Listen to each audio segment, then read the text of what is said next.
আজকে আমরা এমন একটা ব্যাকলিঙ্ক স্ট্র্যাটেজি নিয়ে কথা বলবো যে স্ট্র্যাটেজিটা আমার খুব একটা পছন্দ না এবং আমি কখনোই আসলে ইউজ করি নাই। বাট তারপরে আমি আপনাদের শেখাচ্ছি, কারণ আমার দায়িত্ব আপনাদের সব ব্যাকলিঙ্ক স্ট্র্যাটেজি শেখানো এবং আপনার কাজ ডিসাইড করা যে এর মধ্যে কোনটা আপনি ইউজ করতে চান। খুব বাজে এসইও এক্সপার্টরা সব ব্যাকলিঙ্ক স্ট্র্যাটেজি ইউজ করে, ভালো এসইও এক্সপার্টরা একটা বা দুইটা ব্যাকলিঙ্ক স্ট্র্যাটেজি ইউজ করে হাইয়েস্ট কোনো একটা ক্যাম্পেইনের জন্য। সো আমার কথা যদি আমি বলি, আমি বেশিরভাগ 90%-এরও বেশি সময় শুধু গেস্ট পোস্ট করি, আর কিছুই করি না। আমি যখনই আমি কোনো এসইও প্রজেক্টে কাজ করি, জাস্ট গেস্ট পোস্টের উপর ফোকাস করে আমি ওই ওয়েবসাইটের জন্য বা ওই ক্লায়েন্টের জন্য ব্যাকলিঙ্ক পাওয়ার চেষ্টা করি। আমি অন্য কোনো কিছু করি না, বিকজ আমি জানি আমি গেস্ট পোস্টে ভালো, আমি ইমেল করতে স্বাচ্ছন্দ্য বোধ করি, আমি ইমেলের ফলো আপ করতে স্বাচ্ছন্দ্য বোধ করি, আমার কোনো সমস্যা হয় না। আপনি অ্যাজ আ এসইও এক্সপার্ট আপনার চিন্তা করতে হবে যে আমার কোন স্ট্র্যাটেজিটায় সবচেয়ে বেশি সাকসেস রেট এবং কোন স্ট্র্যাটেজিটা আমার সবচেয়ে বেশি ভালো লাগে, এবং তারপরে আপনি ওইটা দিয়ে সবসময় কাজ করবেন। আপনি এসইও এক্সপার্ট হইতে হলে আপনার সব স্ট্র্যাটেজির ব্যাপারে ধারণা থাকা লাগবে, বাট সব স্ট্র্যাটেজি আপনার ইউজ করতে হবে এটা কিন্তু জরুরি না। এমন অনেক মানুষকে আমি চিনি যারা 100 এসইও স্ট্র্যাটেজি জানে ব্যাকলিঙ্ক পাওয়ার, বাট তারা মাসে 5টা ব্যাকলিঙ্কও বের করতে পারবে না ভালো কোয়ালিটির। আবার এমন অনেক এসইও এক্সপার্ট আছে যারা গেস্ট পোস্টিং ছাড়া আর কিছুই জানে না, আর কিছু কখনো জানার চেষ্টাও করে নাই, বাট তারা শুধু গেস্ট পোস্টিংয়ের মাধ্যমে মাসে 30, 40, 50টা খুব ভালো ভালো কোয়ালিটির ব্যাকলিঙ্ক জেনারেট করতে পারে। সো কোয়ান্টিটিটা ইম্পর্টেন্ট না, কোয়ালিটিটা ইম্পর্টেন্ট।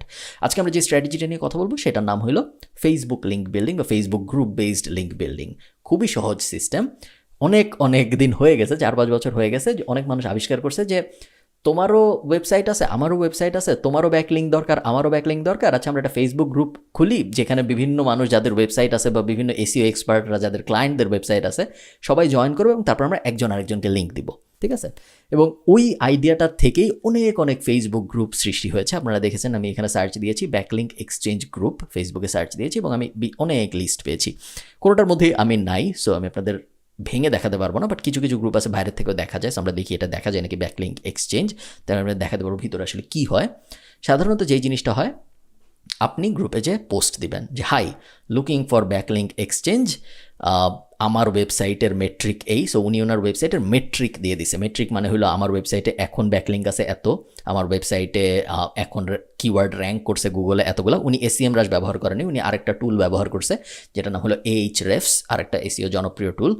বাট আপনি আপনার এসিএম রাশের স্ক্রিনশট দিতে পারেন। যদি আপনার এসিএম রাশ না থাকে, আপনি আপনার গুগল অ্যানালিটিক্সের বা সার্চ কনসোলের স্ক্রিনশটও দিতে পারেন। এবং তারপরে ওই পোস্টের কমেন্টে অনেকে বলবে যে হ্যাঁ আমি ইন্টারেস্টেড, চেক ইনবক্স। এরপর ইনবক্সে যে জিনিসটা হয় সেটা হলো মানুষ আপনাকে নক করে বলবে যে আমার একটা ওয়েবসাইট আছে, তোমারও একটা ওয়েবসাইট আছে, আমি তোমার জন্য একটা গেস্ট পোস্ট লিখি, তুমি আমার জন্য একটা গেস্ট পোস্ট লেখো। বা তোমার রিসোর্স পেজ আছে, আমি দেখছি তোমার রিসোর্স পেজে তুমি আমার ব্যাকলিঙ্কটা বসাও, আমার ওয়েবসাইটে আমি তোমার ব্যাকলিঙ্কটা বসাবো কোনো একভাবে। সো এইভাবে আর কি মিউচুয়ালি ডিএমের ভিতরে, মেসেজের ভিতরে কমিউনিকেশনের মাধ্যমে দুজনকে লিঙ্ক দেয়। এবং খুব জনপ্রিয় স্ট্র্যাটেজি, বেশ ভালো করতেছে এখন, কারণ ব্যাকলিঙ্ক পাওয়াটা সব এসইও এক্সপার্টদের জন্য এবং সব ওয়েবসাইট ওনারদের জন্য একটা কমন প্রবলেম। সো এরকম ফেসবুক গ্রুপগুলো যখন বানানো শুরু হয়েছে তখন দেখা যাচ্ছে যে সবাই মোটামুটি যেহেতু বেনিফিটেড হচ্ছে, সো ওয়াই নট। সো অনেকেই করতেছে এই জিনিসটা এবং অনেকে বেশ ভালোভাবেই করতেছে। জাস্ট আপনি যখন ব্যাকলিঙ্ক নেবেন কোনো একটা ওয়েবসাইট থেকে, খেয়াল রাখবেন নর্মাল রুল, যেটা আমরা আগেও অনেকবার বলছি, যে ওই ওয়েবসাইটটা যেখান থেকে আপনি ব্যাকলিঙ্ক নিচ্ছেন ওটা ভালো কোয়ালিটির ওয়েবসাইট নাকি ওটা শুধু বানানোই হয়েছে ব্যাকলিঙ্ক দেওয়ার জন্য। এরকম অনেক মানুষ আছে, অনেক এক্সপার্ট লেভেলের একটু অন্যরকম মানসিকতার মানুষজন আছে যারা একটা ওয়েবসাইট বানায় শুধু লিঙ্ক দেওয়ার জন্য, আর তারপরে তাদের মেইন ওয়েবসাইট আছে। এবং তারা যেটা করে, তারা আপনাকে মেসেজ পাঠাবে বলো আমি তোমাকে লিঙ্ক দিচ্ছি এইটার থেকে, কিন্তু তুমি আমাকে লিঙ্ক দিবা এইটায়। সো তারা তাদের খারাপ ওয়েবসাইটটার থেকে আপনাকে ব্যাকলিঙ্ক দিবে এবং আপনার কাছ থেকে তাদের ভালো ওয়েবসাইটটায় ব্যাকলিঙ্ক নিবে। এরকম যেন না হয়, আপনি আপনার নিজের ভালো ওয়েবসাইট থেকে তাকে ব্যাকলিঙ্ক দিবেন এবং সে তার নিজের ভালো ওয়েবসাইট থেকে আপনাকে ব্যাকলিঙ্ক দিবে। অনেকে মনে করে, এবং এই জিনিসটা একটা রিয়েল প্রবলেম, এই একটা গুগলের কনসেপ্ট আছে যে কনসেপ্টটার নাম হলো রেসিপ্রোকাল লিঙ্ক বিল্ডিং। মানে হলো আমি তোমাকে লিঙ্ক দিছি, তুমি আমাকে লিঙ্ক দিছো। এটা গুগল সাধারণত পছন্দ করে না, কারণ গুগল মনে করে যে এখানে একটা আর্টিফিশিয়ালি ব্ল্যাক হ্যাট ওয়েতে এসইও করার চেষ্টা করা হচ্ছে। কিন্তু আপনি যখন এটা 1-to-1 লেভেলে করবেন তখন আসলে তেমন কোনো সমস্যা হয় না। এটা তখনই সমস্যা হয় যখন আপনি ধরেন এক্স্যাক্টলি যেই 200টা ওয়েবসাইটকে লিঙ্ক দিয়েছেন ওই 200টা ওয়েবসাইটই খালি আপনাকে লিঙ্ক দিছে এবং আপনি আর কোনো ব্যাকলিঙ্ক স্ট্র্যাটেজি ইউজ করেন নাই। ওরকম যখন হয় তখন মাঝে মধ্যে রেসিপ্রোকাল লিঙ্ক বিল্ডিং পেনাল্টিটা চলে আসতে পারে, বাট খুব খুব খুব রেয়ার। আমি কখনোই কাউকে রেসিপ্রোকাল লিঙ্ক বিল্ডিংয়ের পেনাল্টি পেতে দেখি নেই।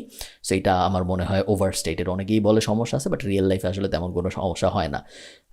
সো এই তো, আপনার যদি মনে হয় আপনি ব্যাকলিঙ্ক এক্সচেঞ্জ স্ট্র্যাটেজিটা ইউজ করতে চান ফেসবুক গ্রুপ ব্যবহার করে, আপনি করতে পারেন। ফেসবুক গ্রুপে একমাত্র সলিউশন না, এসইও ফোরাম আছে, আপনি অনেক গুগল করলে পাবেন।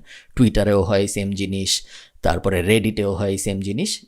যেখানে আপনি করেন কনসেপ্ট মোটামুটি একই, একটা গ্রুপ, যে গ্রুপের মধ্যে সবাই সবাইকে ব্যাকলিঙ্ক দেয়। সো এই স্ট্র্যাটেজিটা আপনি মাথায় রাখবেন যদি আপনি কখনো ইউজ করতে চান।